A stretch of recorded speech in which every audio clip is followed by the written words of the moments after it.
분사 직후 27달러였던 주가가 1년 만에 850달러를 넘었습니다. 30배입니다. 샌디스크, 이 이름을 기억하는 분은 USB 메모리를 떠올릴 겁니다. 그런데 이 회사가 AI 메모리 시장에서 가장 뜨거운 이름이 됐습니다. 이유는 HBF입니다. HBF를 이해하려면 먼저 HBM의 한계부터 봐야 합니다. GPU는 해마다 빨라지는데 메모리 용량은 이미 벽에 막혔습니다. 오늘은 이 벽을 먼저 감지한 기업들의 이야기입니다. HBM은 지금 황금기를 보내고 있습니다.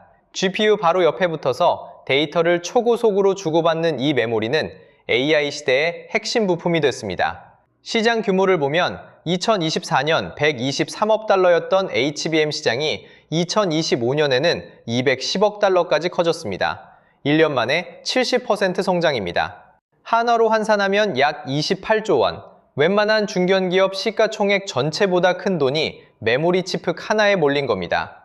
HBM을 만드는 기업들은 공장을 풀가동하고도 수요를 다 소화하지 못하고 있습니다. 여기까지만 보면 HBM은 완벽한 승자처럼 보입니다. 그런데 문제는 정작 GPU 쪽에서 터지고 있습니다. 엔비디아의 현행 최고 사양 GPU인 H200은 초당 4.89TB의 데이터를 처리합니다. 다음 세대인 B300은 8TB, 2026년 하반기에 나올 베라루빈은 13TB입니다. H200에서 베라루빈까지 불과 2년 남짓한 사이에 처리 속도가 거의 3배 가까이 뛰는 겁니다. 비유하면 이렇습니다. 고속도로가 2차선에서 시작해 4차선을 거쳐 6차선으로 확장되고 있습니다. 차가 달릴 수 있는 공간은 빠르게 넓어지고 있는데 정작 그 도로 위에 올릴 차량을 공급하는 쪽, 그러니까 메모리에 담긴 데이터를 보내주는 쪽은 속도가 전혀 다릅니다. 현재 GPU에 탑재되는 HBM의 전체 용량은 수백 기가바이트 수준입니다. 최신 B300 기준으로 288기가바이트입니다. 그런데 요즘 AI 모델이 요구하는 데이터는 이미 수백 기가바이트에서 수 테라바이트급으로 넘어가고 있습니다.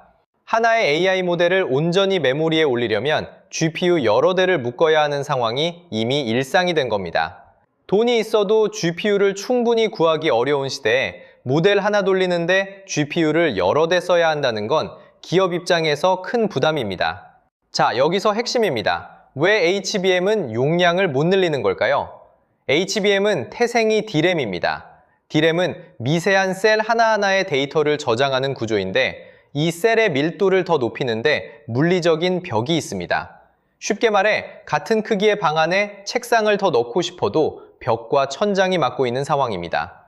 실제 수치를 보면 HBM3 한 스택의 최대 용량은 24GB에 불과합니다. 차세대인 HBM4도 64GB가 상한입니다. GPU라는 슈퍼카의 엔진은 세대마다 거의 2배씩 커지고 있는데 바로 옆에 붙은 연료통 크기는 조금씩밖에 늘어나지 않는 겁니다. 업계에서는 이 격차를 메모리월, 즉 메모리의 벽이라고 부릅니다. HBM에 투자하고 계신 분이라면 이 구조적 문제를 한 번쯤 짚어볼 필요가 있습니다. 지금은 AI 수요가 넘쳐서 HBM이 잘 나가고 있지만 GPU의 성장 속도를 메모리 용량이 구조적으로 계속 따라갈 수 있을까요? 2026년이면 AI 추론에 쓰이는 HBM 비중이 전체의 40%를 넘을 것으로 예상됩니다. 추론은 학습과 달리 거대한 모델 가중치를 통째로 메모리에 올려놓고 반복적으로 읽어야 합니다. 용량 부담이 훨씬 큽니다. 엔진은 해마다 커지는데 연료통 크기가 거의 제자리라면 결국 누군가는 근본적으로 다른 방식의 연료통을 만들어야 합니다. 이 한계를 돌파하기 위해 등장한 기술이 있습니다. 이름은 HBF입니다. High Bandwidth Flash.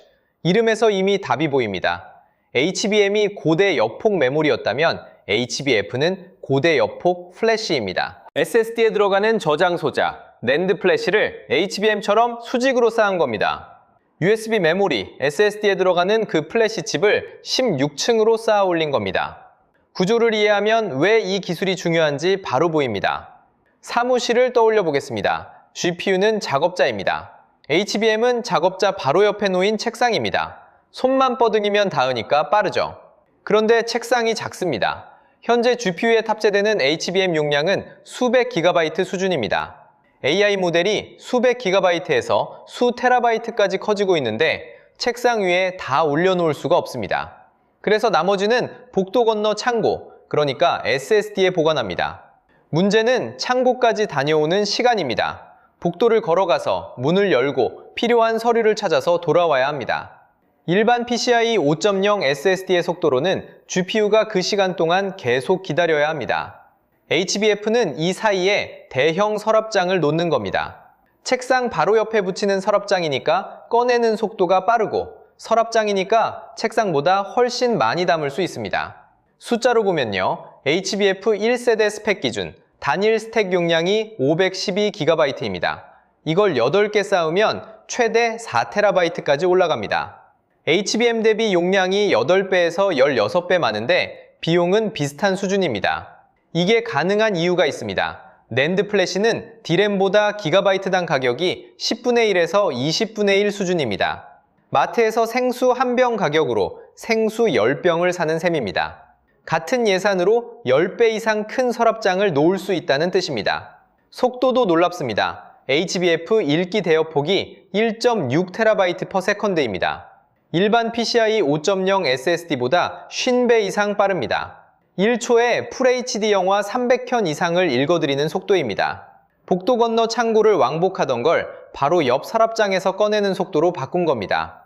이걸 가능하게 만든 핵심 기술이 3가지 있습니다. 첫째, 빅스 낸드. 낸드 플래시를 수직으로 층층이 쌓는 기술입니다. 아파트처럼 위로 올려서 같은 면적에 더 많은 데이터를 저장합니다. 둘째, CBA 웨이퍼 본딩.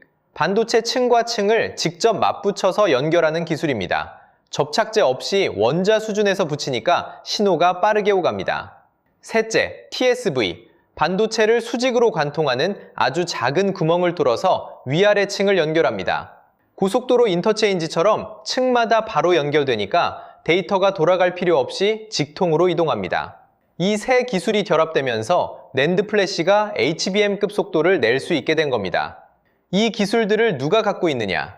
2025년 8월 6일 SK하이닉스와 샌디스크가 공식 MOU를 체결합니다. 역할 분담이 명확합니다. 샌디스크가 빅스낸드와 CBA 웨이퍼 본딩을 담당하고 SK하이닉스가 TSV 패키징을 맡습니다. 낸드를 만드는 쪽과 쌓는 쪽이 손을 잡은 겁니다. 그리고 2026년 2월 25일 두 회사는 OCP 산하의 HBF 표준화 컨소시엄을 공식 출범시킵니다. OCP는 구글, 메타 같은 빅테크가 함께 만드는 서버 하드웨어 표준 단체입니다. 여기에 표준을 등록한다는 건 업계 전체가 이 규격을 쓰겠다는 합의를 만들겠다는 뜻입니다. 단순한 기술 개발이 아니라 판 자체를 짜고 있는 겁니다. 단 하드웨어만으로는 완성되지 않습니다. GPU가 HBF를 인식하고 데이터를 주고받으려면 후다 같은 소프트웨어도 함께 바뀌어야 합니다. 지금 SK하이닉스와 샌디스크는 GPU 업체, 소프트웨어 업체와 시스템 전체를 동시에 설계하고 있습니다. 메모리만 바꾸는 게 아니라 GPU부터 소프트웨어까지 전부 함께 움직이는 겁니다. 이미 AI 서비스 기업 한두 곳이 관심을 표명했다는 이야기도 나옵니다. 하드웨어와 소프트웨어가 동시에 움직인다는 건 그만큼 이 기술에 대한 확신이 있다는 뜻이기도 합니다. 그런데 이 구조를 가장 먼저 감지한 기업이 있습니다. 바로 샌디스크입니다. 그런데 왜 샌디스크가 1년 만에 30배를 기록했을까요? 샌디스크, 이 이름을 들으면 편의점이나 가전 매장에서 사던 USB 메모리가 떠오를 겁니다. 그런데 이 회사가 AI 메모리 시장에서 1년 만에 30배라는 숫자를 만들어냈습니다. 이 숫자가 어디서 나왔는지 역추적해 보겠습니다. 시작은 2025년 초입니다. 샌디스크는 모회사 웨스턴 디지털에서 분사합니다. 독립상장, 티커는 SNDK. 오랫동안 하드디스크와 플래시 메모리를 함께 만들던 회사가 저장장치 사업부만 떼어내서 따로 세운 겁니다. 분사 직후 주가는 $27 89센트였습니다. 한화로 약 37,000원. 커피 전문점 아르바이트 서너 시간치 시급입니다. 시장의 관심은 엔비디아와 HBM에 쏠려 있었고 갓 분사한 낸드 전문 기업에 눈길을 주는 투자자는 많지 않았습니다. 그런데 이 주가가 2026년 4월 현재 $851 77센트를 기록하고 있습니다. 한화로 약 114만원, 약 30.5배입니다. 구체적으로 보면 이렇습니다. 분사 직후 37,000원짜리 주식을 100주 샀다면 370만원입니다. 직장인 한 달 월급 수준입니다. 그 370만 원이 1년 뒤 1억 1,400만 원이 됩니다. 서울 외곽 원룸 전세금입니다. 골드만삭스와 모건 스탠리 같은 글로벌 투자은행의 목표 주가도 750달러를 넘깁니다. 1년 전 아무도 주목하지 않았던 그 주식을 월가 최고 애널리스트들이 지금 쫓고 있는 겁니다. 그렇다면 질문은 하나입니다. 왜 하필 샌디스크였을까요? 같은 시기에 상장한 수많은 반도체 기업 중에서 왜 이 회사만 30배가 된 걸까요? 답은 기술 자산에 있습니다. 샌디스크는 빅스낸드와 CBA 웨이퍼 본딩이라는 두 가지 핵심 기술을 보유하고 있었습니다. 빅스낸드는 낸드 플래시를 수직으로 층층이 쌓는 기술입니다. 아파트를 높이 올리듯 저장 공간을 위로 확장하는 방식입니다. CBA 웨이퍼 본딩은 이렇게 쌓은 반도체 층들을 직접 붙여서 초고속으로 연결하는 기술입니다. 이 두 기술이 합쳐지면 HBF가 됩니다. SSD에 쓰이던 저장 소자를 HBM처럼 GPU 옆에서 초고속으로 작동하게 만드는 열쇠였던 겁니다. 2025년 8월 반도체 업계 최대 행사인 FMS에서 샌디스크의 HBF 기술이 베스트 오브 쇼, 가장 혁신적인 기술로 선정됩니다. USB 메모리 회사가 아니었습니다. AI 시대가 필요로 하는 차세대 메모리의 원천 기술을 이미 쥐고 있던 기업이었던 겁니다. 이런 패턴은 처음이 아닙니다. 2015년으로 돌아가 보겠습니다. HBM을 세계 최초로 GPU에 탑재한 기업은 엔비디아가 아닙니다. AMD였습니다. 라데온 알라인 퓨리엑스라는 그래픽카드에 HBM을 처음 얹었습니다. 당시 GPU 시장에서 AMD는 확실한 2등이었습니다. 점유율도 낮고 기술력에서도 엔비디아에 뒤처진다는 평가를 받고 있었습니다. 그런데 새로운 메모리 기술을 먼저 잡은 건 1등이 아니라 배고픈 2등이었습니다. 기존 방식으로는 절대 이길 수 없으니까 아무도 검증하지 않은 새 판을 먼저 버린 겁니다.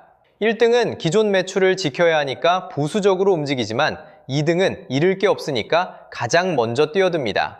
HBF에서도 같은 패턴이 반복되고 있습니다. 낸드 시장에서 샌디스크는 삼성전자라는 거인 뒤에 서 있던 2등 그룹이었습니다. 메모리 시장의 강자들이 HBM 확장에 집중하고 있던 그 시간 동안 배고픈 기업이 새로운 판을 먼저 버렸습니다. 분사 직후 시장이 관망하던 바로 그 시점에 샌디스크는 이미 HBF 기술을 완성하고 HBM 세계 1위인 SK하이닉스와 손을 잡았습니다. 2025년 8월 MOU 체결, 2026년 2월 OCP 표준화 컨소시엄 공식 출범. 단순히 기술만 가진 게 아니라 시장의 규칙 자체를 설계하고 있었던 겁니다. 역사는 같은 문장을 다른 이름으로 반복합니다. HBM 때 AMD가 그랬듯 HBF에서는 샌디스크가 그 자리에 섰습니다. 기술의 주인공은 바뀌었지만 법칙은 같습니다. 헝그리한 기업이 표준을 선점합니다. 샌디스크가 30배를 기록했다면 다음 수혜자는 이미 정해져 있을지도 모릅니다. 스마트폰이 처음 나왔을 때를 떠올려 보겠습니다. 아이폰 하나가 세상을 바꾼 게 아닙니다. 칩을 만드는 회사, 디스플레이를 만드는 회사, 케이스를 만드는 회사까지 하나의 생태계가 함께 움직였습니다. HBF도 같은 구조입니다. 칩을 만드는 기업, 그 칩을 제어하는 컨트롤러 기업, 칩을 포장하는 패키징 기업, 이 세 축이 동시에 커집니다. 첫 번째 축, HBF 칩을 직접 만드는 기업입니다. 가장 먼저 볼 곳은 SK하이닉스입니다. HBM 세계 시장 점유율 1위, 점유율 50% 이상을 가진 기업입니다. 전 세계에서 팔리는 HBM 2개 중 하나는 이 회사가 만듭니다.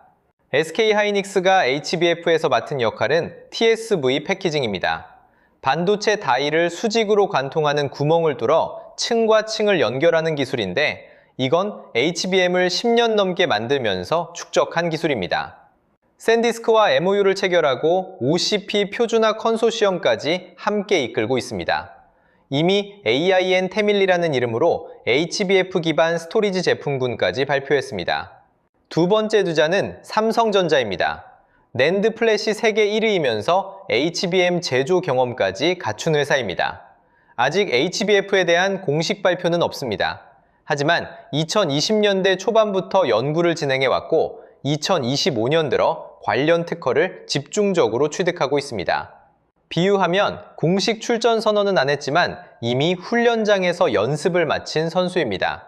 시장에서는 2027년에서 2028년 사이에 독자 제품이 나올 가능성을 보고 있습니다. 삼성이 가진 컨트롤러 기술은 HBF에서 특히 강점이 될 수 있습니다. 세 번째는 키옥시아입니다. 구 도시바 메모리 사업부였던 이 회사는 2025년 8월 독자적으로 5TB 용량의 초당 64GB 속도의 HBF 프로토타입을 공개했습니다. PCIe 6.0 인터페이스를 사용하고 전력 소비는 40W 이하입니다. 노트북 충전기 하나 수준의 전력으로 5TB를 처리한다는 뜻입니다. 비드데이지 체인이라는 방식을 써서 용량을 늘려도 속도가 떨어지지 않는 구조를 만들었습니다. 16개를 완전히 구성하면 이론적으로 80TB의 플래시에 초당 1TB 이상의 처리량이 가능합니다. 샌디스크 SK 하이닉스 동맹과는 다른 독자 노선을 걷고 있다는 점에서 HBF 시장이 한 진영의 독점이 아닌 경쟁 구도로 가고 있다는 신호입니다. 두 번째 축, 컨트롤러 기업입니다. HBF 칩이 아무리 좋아도 GPU와 통신하려면 교통정리를 하는 컨트롤러가 필요합니다. 이 영역의 대표 기업이 아스테라랩스입니다. 2025년 매출 8억 5,250만 달러, 하나로 약 1조 1천억 원입니다. 전년 대비 115% 성장했고 2026년에도 109% 추가 성장이 전망됩니다. 2년 연속 매출이 2배씩 뛰는 겁니다. 월급이 매년 2배로 오르는 직장을 상상해보면 그 속도가 느껴집니다. 이 회사가 보는 메모리 컨트롤러 시장 기회는 약 40억 달러, 한화 5조 원이 넘습니다. 마벨도 같은 영역에 있습니다. 향후 3년간 메모리 컨트롤러에서만 약 20억 달러, 한화 2조 6천억 원의 매출을 예상하고 있습니다. 세 번째 축은 패키징입니다. HBF는 낸드 다이를 수직으로 쌓아 올리는 구조입니다. 이 정밀한 적층 작업을 외주로 맡길 파트너가 필요합니다. M코, ASE, JCET가 대표적인 후보입니다. 스마트폰 생태계에서 폭스콘이 조립을 맡았듯 HBF 생태계에서 이 기업들이 패키징을 맡게 될 가능성이 높습니다. HBF는 낸드 다이를 16층까지 쌓는 정밀 공정이 필요하기 때문에 이 기술력을 갖춘 패키징 기업의 수주 물량은 시장 확대와 함께 늘어날 수밖에 없습니다. 이 생태계가 실제로 돌아가는 시간표도 이미 나와 있습니다. 2026년 하반기 샌디스크의 파일럿 라인이 가동됩니다. 2027년 초 HBF가 탑재된 AI 추론 디바이스의 첫 샘플이 나옵니다. 2027년 말에서 2028년 초 엔비디아와 AMD, 구글의 GPU에 HBF가 처음으로 올라갑니다. 2030년 시장이 본격적으로 열리면서 규모가 약 120억 달러에 달할 전망입니다. 한화로 16조 원, 현재 국내 반도체 장비 시장 전체 규모와 맞먹는 수준입니다. 지금은 존재하지 않는 시장이 4년 뒤에 16조 원짜리로 생겨난다는 뜻입니다. 그리고 트렌드포스의 장기 전망에 따르면 2038년에는 HBF 시장이 HBM 시장을 추월할 가능성까지 제시되고 있습니다. 올해 28조 원 규모인 HBM 시장을 12년 뒤에 넘어선다는 전망입니다. 샌디스크 한 종목이 30배를 기록한 건 시작일 뿐입니다. 칩을 만드는 SK하이닉스와 삼성전자, 컨트롤러를 쥔 아스테라랩스와 마벨, 패키징을 맡을 M코와 ASE, 이 세 축 위에 놓인 기업들이 다음 차례입니다. 다만 이 기회에는 반드시 확인해야 할 리스크가 있습니다. 지금까지 기회만 봤다면 이번엔 냉정하게 리스크를 보겠습니다. 기회가 보이면 리스크도 봐야 합니다. HBF가 아무리 유망해도 확인하지 않으면 안 되는 문제가 세 가지 있습니다. 첫 번째, 소프트웨어입니다. 지금 AI 생태계는 엔비디아의 쿠다 위에서 돌아갑니다. HBF가 GPU 옆에 붙으려면 쿠다를 비롯한 소프트웨어가 HBF를 인식하고 활용할 수 있어야 합니다. 현재 GPU 회사들, 소프트웨어 회사들과 동시에 작업을 진행하고 있지만 완료 시점은 미정입니다. 하드웨어가 아무리 좋아도 소프트웨어가 받쳐주지 않으면 쓸 수 없습니다. 스마트폰이 나와도 앱스토어가 없던 시절을 떠올리면 됩니다. 하드웨어만으로는 절반입니다. 두 번째, 발열과 전력입니다. 낸드 플래시를 16층으로 쌓으면 열이 납니다. 키옥시아 기준으로 40W 이하가 설계 목표인데 40W면 노트북 충전기 하나 수준의 전력을 메모리 하나가 먹는 겁니다. 데이터 센터에 수천 개가 들어간다고 생각하면 전력 관리는 단순한 엔지니어링 과제가 아니라 경제성의 문제가 됩니다. 아직 해결 중인 과제입니다. 세 번째, 대안기술입니다. CXL이라는 기술이 있습니다. CPU와 메모리를 유연하게 연결하는 차세대 인터페이스인데 기존 메모리의 10배 이상 용량 확장이 가능합니다. HBF만 독주하는 구조가 아니라 HBM, HBF, CXL이 계층적으로 섞이는 혼용 구조로 수렴할 가능성이 높습니다. 어느 하나의 기술에 전부를 거는 건 언제나 위험합니다. 그러면 AI 자체가 버블이라는 이야기는 어떨까요? 이런 계산이 있습니다. 오픈AI가 흑자를 내려면 사용자 1인당 월 70만 원을 내야 한다는 논리입니다. 넷플릭스 월 구독료가 17,000원인데 그 40배를 AI 하나에 쓰는 사람이 얼마나 되겠느냐는 겁니다. 일리가 있습니다. 그런데 반대쪽도 있습니다. 2007년 아이폰이 처음 나왔을 때를 떠올려 보겠습니다. 당시 반응은 전화기에 인터넷이 왜 필요해? 였습니다.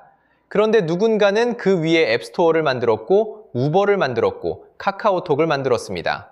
AI 생태계도 지금은 비용만 보이지만 그 위에 무엇이 올라갈지는 아직 아무도 모릅니다. 누군가는 바로 지금 이 순간에도 만들고 있습니다. 김정호 카이스트 교수는 이렇게 확언합니다. 2, 3년은 상향 커브가 이어질 것이고 메모리 수요는 GPU 수요보다 더 가파르게 증가할 것이라고. 실제로 2026년 HBM 시장에서 AI 추론 비중이 40%를 넘기 시작했습니다. 추론은 학습보다 훨씬 더 많은 메모리 용량을 요구합니다. HBF가 필요한 이유가 바로 여기에 있습니다. 결국 개인 투자자에게 필요한 건 확신이 아니라 체크포인트입니다. 두 가지만 기억하면 됩니다. 첫째, 2026년 하반기 샌디스크 파일럿 라인이 예정대로 정상 가동되는지. 둘째, 2027년 엔비디아나 AMD, 구글 중 하나라도 GPU에 HBF 탑재를 공식 발표하는지. 이 두 관문을 통과하면 HBF는 실험실의 기술이 아니라 데이터 센터의 산업이 됩니다. 통과하지 못하면 서두를 이유가 없습니다. 기다리면 됩니다. 정리하겠습니다. GPU는 빨라지는데 메모리가 못 따라갔습니다. 이 격차를 메우기 위해 HBF가 등장했고 샌디스크가 가장 먼저 감지해서 1년 만에 30배를 만들었습니다. SK하이닉스가 동맹을 맺었고 OCP 표준화까지 시작됐습니다. 2027년부터 GPU 탑재가 시작됩니다. 컨트롤러를 만드는 아스테라랩스, 패키징을 담당할 엠코까지 생태계 수혜주들은 이미 움직이고 있습니다. 시장은 이미 알고 있습니다. 다만 지금 당장 뛰어들 필요는 없습니다. 2026년 하반기 파일럿 라인 가동 여부가 첫 번째 체크포인트입니다. 그 결과를 직접 확인하고 판단해도 결코 늦지 않습니다. 중요한 건 기회를 아는 것이 아니라 언제 움직일지 판단할 기준을 갖고 있는 것입니다.